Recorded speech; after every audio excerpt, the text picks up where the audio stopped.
이재명 경기도지사가 전 경기도민에게 10만 원씩 재난 기본소득을 지급한다고 해서 예, 논란이 심해지고 있어요. 1차적으로 이거 맞는 해법입니까? 아닙니까?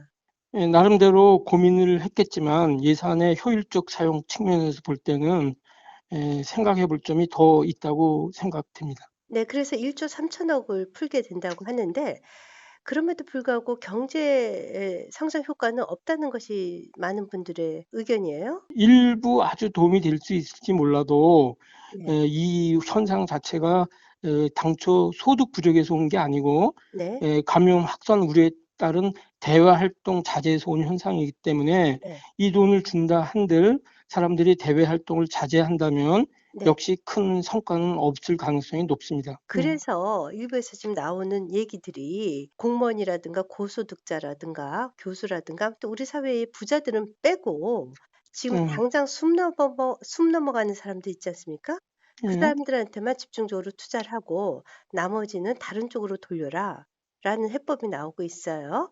예. 이것에 대해서는 어떻게 생각하세요? 이미 중앙정부는 그런 메시지를 발표한 걸로 알고 있습니다. 네, 네, 장차관급 이상들은 30% 임금은 반납하고 네, 각 공기업이나 공공기관에서도 그 임원급 이상들은 임금을 30% 이상 삭감한다고 이제 발표가 났고 일부 시행이 되고 있는데 이 메시지는 여유 있는 분들의 소득은 좀 줄여서 네, 그 소득을 어려운 사람에 나눠주자라는 얘기를 이미 중앙정부에서 차원에서는 하고 있는 걸로 그렇게 보입니다. 네, 따라서 그렇죠. 지방정부와 이 중앙정부 간에 약간의 그 엇박자가 나는 거다. 네, 그렇게 생각이 됩니다. 네. 그래서 효과적인 측면에서 볼 때 이미 중앙정부에서도 그렇게 판단을 했겠지만 어려운 사람의 생활 안전 자금으로 먼저 지급이 돼야 되는 게 아니냐 이렇게 판단이 되고 저도 그렇게 생각합니다. 그렇다면 주로 어느 계층에 지금 집중이 되어야 되죠? 제 생각에는 일단 이 사태로 피해를 본 계층이 제일 중요한 것 같습니다. 네네. 늘 식당. 자영업자, 뭐 학원, PC방, 유치원, 일부 또 교회까지 네. 대부분 현금 수입이 없어짐으로 인해서 그 생활 자체가 지금 어려운 분들이 많은데 네. 그분들한테 먼저 그 소득을 보존하기 위해서 좀 지원을 해줘서 3개월이라도 버티게 하는 게 중요하다고 생각이 됩니다. 네. 10만 원씩 나눠주게 된다면 그리고 그쪽에 도와줄 재원이 만약에 좀 없어진다면 돈은 많이 살포됐지만 이분들의 실질적인 어려움은 사업자 입장에서는 크게 도움이 안 될 겁니다. 그런데 이제 우리가 4월 15일이 총선이란 말이에요. 네. 근데 총선을 앞두고 음. 이렇게 돈을 살포하는 것이 좀 포퓰리즘적 성격은 없나요?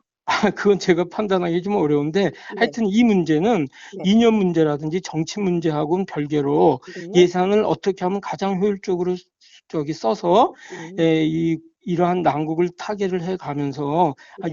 한 3개월 동안이 가장 위기라고 저는 판단이 되는데요. 네. 이 위기를 잘 넘기게 예산을 잘 효율적으로. 쓰는 문제라고 귀착이 됩니다. 따라서 이 총선이 우연히 껴있긴 하지만 총선이 있든 없든 예산을 가장 효율적으로 쓰는데 노력을 해야 된다고 생각합니다. 네, 그 중앙 정부하고 지방 정부가 재정을 별도로 예, 운영을 하고 있지만 이렇게 중앙 정부의 방침과 예, 경기도만 유독 방침이 다르단 말이에요. 예. 이것에 대한 갈등은 어떻게 해결해야 돼요? 그러니까 그거는 이제 뭐 국민들의 이제 선택의 문제겠죠. 네네. 그걸 컨트롤할 수는 없을 거고 네. 다만 이제 좀 아쉬운 점은 그런 제도를 시행을 한다면 그 전에 충분하게 여론 수렴도 하고 네. 중앙 정부하고 상의도 하고 네. 정책을 시행하는 시점 같은 것도 가장 효율적인 효과가 나는 쪽으로 선택을 해 가는 게 좋았지 않았나 이런 생각은 듭니다. 네. 알겠습니다. 잘 들었습니다. 네, 감사합니다. 네, 네. 네.